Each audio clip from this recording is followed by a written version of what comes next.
So now that you know how to hold your recorder properly, we can talk about how to actually get a sound out of your instrument. Now you might have already made a sound on your instrument and maybe it sounded good and maybe it didn't. So I have 4 things that you want to try to remember when you're playing your recorder to get the best possible sound. The first one is that you want to use warm, slow air and not too much. So you can kind of remember that as it's the same kind of air that you would use if you were trying to fog up a window with your breath. So go ahead and put your hand out in front of you and pretend like this is a window that you're trying to fog up and go ahead and breathe onto it.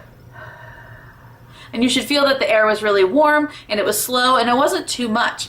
It's different than the kind of air you would use if you were going to blow out birthday cake candles. If you try to do that, pretend your hand is candles and blow them out, you should have felt a lot of air and it should have been cooler. If you use that kind of air on your recorder, it's going to sound like this.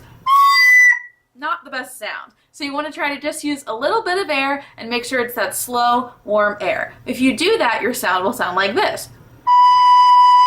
And it will sound a lot better. That's the kind of sound that we want to have on our recorder.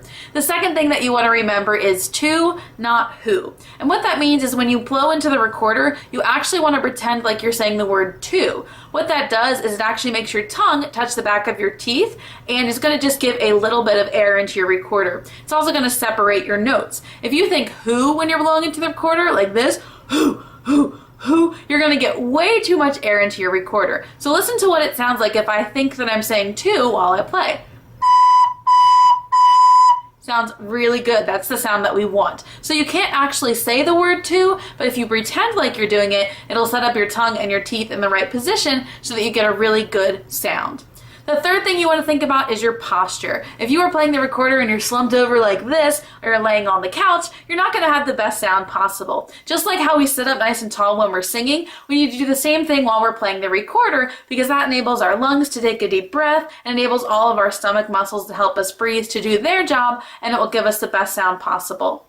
And the last thing that you can remember is leaks equal squeaks. And what this means is if your fingers are not completely covering every hole, you're going to get a squeaky sound. So if I have my finger like this on the recorder, you can see that there's a little hole where some air is going to come out. It's going to sound like this.